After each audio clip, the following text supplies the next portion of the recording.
Reg, by hierdie voorbeeld moet ons ook gaan die gekonjugeerde suur-basispare identifiseer. Maar wat sien julle nou hier? Hier het ons ammoniumkloried. Meeste van die gevalle gaan hierdie wees in 'n vaste stof. En water gaan in hierdie geval 'n vloeistof wees, want water gaan ons oplosmiddel wees. Maar ons gaan sure en basisse gaan ons identifiseer volgens die Lowry-Bronsted model, gekonjugeerde suur-basispare, soos dit weet jy, as jy dit sien, weet jy moet met 'n protolytiese reaksie werk.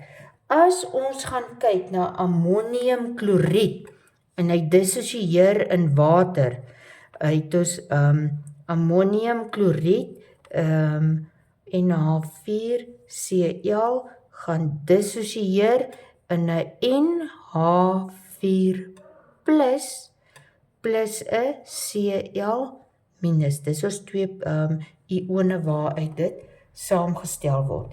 En dan is water ons oplosmiddel daar, en hier kom aqua daar en aqua hier.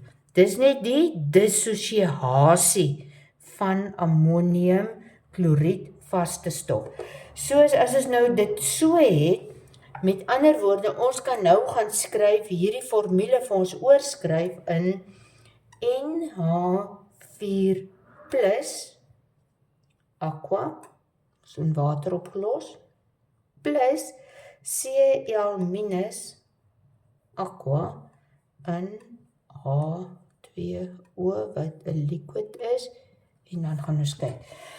Nou, kloried daar, ek kan nie 'n H plus afgee nie. Sien, daai kloried nou gaan vir ons net 'n hy gaan net 'n toeskouer ion wees. Want wat is die enigste rol wat ammonium in hierdie geval kan speel? Ammonium, omdat hy 'n positiewe ion is, kan net 'n H plus afgee.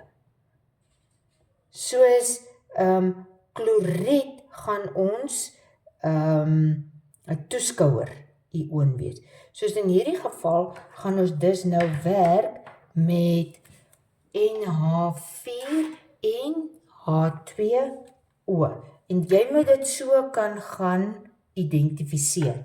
Soos in ons eerste halfreaksie werk ons met NH4 plus, omdat dit reeds 'n plus is, kan dit net optree as 'n suur, 'n proton donor, soos dit is 'n NH3 plus 'n H plus.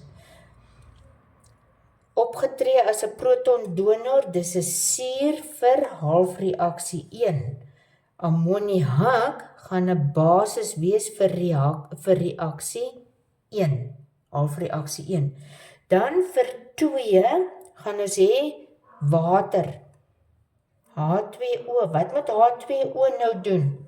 H2O gaan met daai H plus opneem, want dis die enigste uitweg wat vir water oorbly, en daar gaan vir ons vorm 'n H3O plus. Soos water het opgetree as 'n basis, tweede halfreaksie, en hydronium of oxonium gaan ons suur in ons tweede halfreaksie wees. Daar is so suurbasisse weer gekonjugeerde suurbasispare is geïdentifiseer, en hier vanaf kan ons nou net ons vergelyking gaan skryf. Ons het NH4 wat in aqua was plus H2O wat die liquid was. Ek los 'n spasie oop, gee vir ons 'n NH3 wat ook in water gaan opgelos wees, plus H3O plus, wat 'n liquid is en in aqua opgelos word. Kom ons maak hom maar aqua. wat in aqua opgelos is. Sien julle hier? In geheel het ek begin met my reagense as neutraal. Daar het ek 'n neutrale formule eenheid gehad, daar het ek 'n neutrale molekuul. Maar nou het ek hier 'n plus lading en hier het ek 'n plus lading. Wie het ek nie in nie? Ek het nie my toeskouer ion in nie. Daar's my toeskouer. Soos ek moet my toeskouer hier insit, Cl- in aqua, en ek gaan hier ook sit plus 'n Cl- aqua. Sien julle nou, daai negatief en daai positief kanselleer mekaar uit. Daai positief en daai negatief kanselleer mekaar uit. Soos, nou het ek weer, soos waarmee ek begin het, my vraag het gestel, het ek weer neutraal aan die kant, reagense kant, en ek het weer neutraal aan my produkte kant.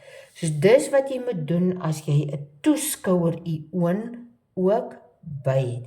Toeskouer ion gaan jy identifiseer deur te gaan kyk na die dissosiasie van een van jou reagerende reagense, en dit gaan gewoonlik die een wees wat in 'n vaste stofvorm is, die een wat gaan oplos.